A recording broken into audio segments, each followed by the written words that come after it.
جبوی انسان اشتاریتیا کفر درخه انسان اشتاریتیا شرک و ظلم درخه کتابک پیلره کر کتاب انزلناه الیک لتخرج الناس من الظلمات الى النور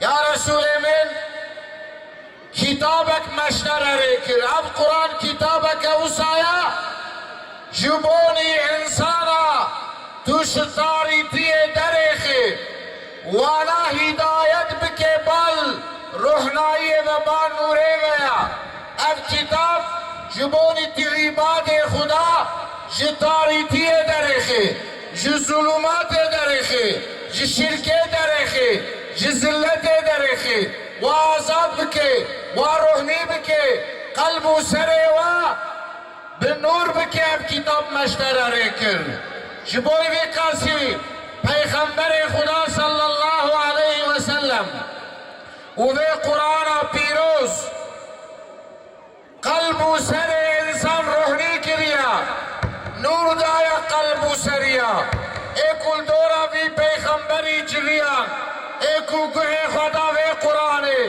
قلب و سنگا خوش وی قرآن روکر روح و آزاد بو نورا قرآن روح آزادی قرآن آزادی بخویا ایکو بے قرآن گرتی آزاد بویا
şehir, Muhammed'le nurlanmış şehir.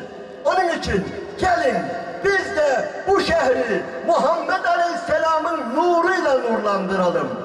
Onun sevgisiyle, onun muhabbetiyle nurlandıralım. Yoksa inanınız ki bu Muş şehri var ya, istediğiniz gibi çalışın, ne yaparsanız yapın, yani düşünün, ne yapabilirsiniz ki?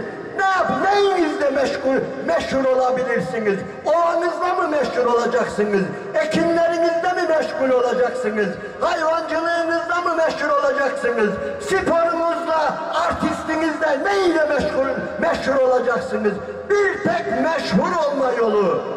Basit bir meşhurluk değil, peygamber sevgisiyle biraz öne çıkarak, bulunduğumuz çevrenin biraz daha önüne çıkarak, o peygamberi severek, o peygambere bağlı olarak Allah'ın izniyle bu şehri nurlandırmak sizin elinizde.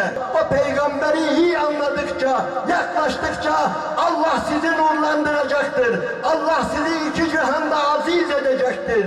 Ve iki cihanda elbette zaten biz ahirete güveniyoruz ama inanın bu dünyada da Allah size öyle bir şeref verecek ki nasıl ki öyle oldu. Tarih boyunca öyle oldu. Muhammed'ini kim çok sevdiyse Allah onu aziz etti. Kimsenin selam vermedi, adam yerine koymadı.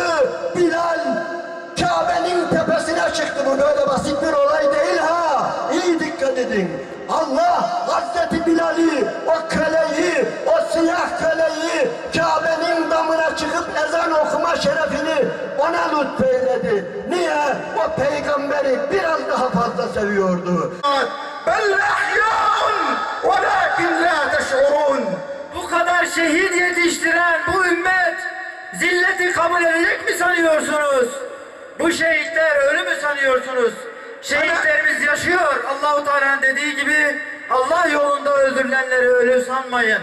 أنا لا أقف بينكم لكي أشكو إليكم أن أحكاما بالإعدام قد صدرت أو أن شهداء قد قدموا لله، بل هو واجب علينا وحق علينا أن نقدم الشهداء تلو الشهداء حتى نسترد مجد الإسلام وحتى تسطع شمس الإسلام في كل مكان وحتى نستعيد مقدسات المسلمين.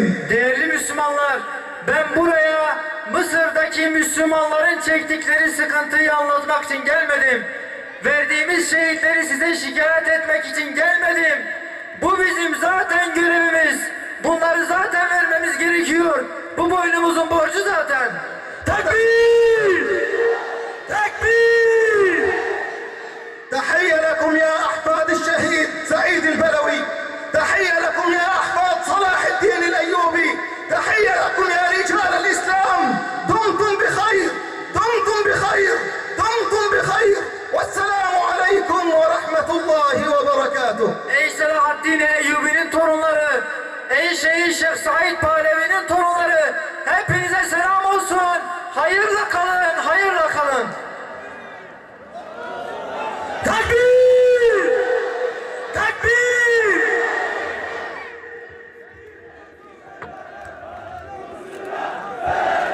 Direnişe devam! Mısır'a selam!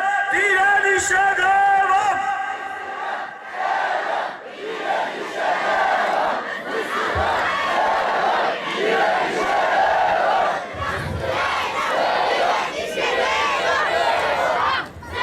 Buradan bir kez daha 1000 selam olsun yeryüzündeki mazlumlara.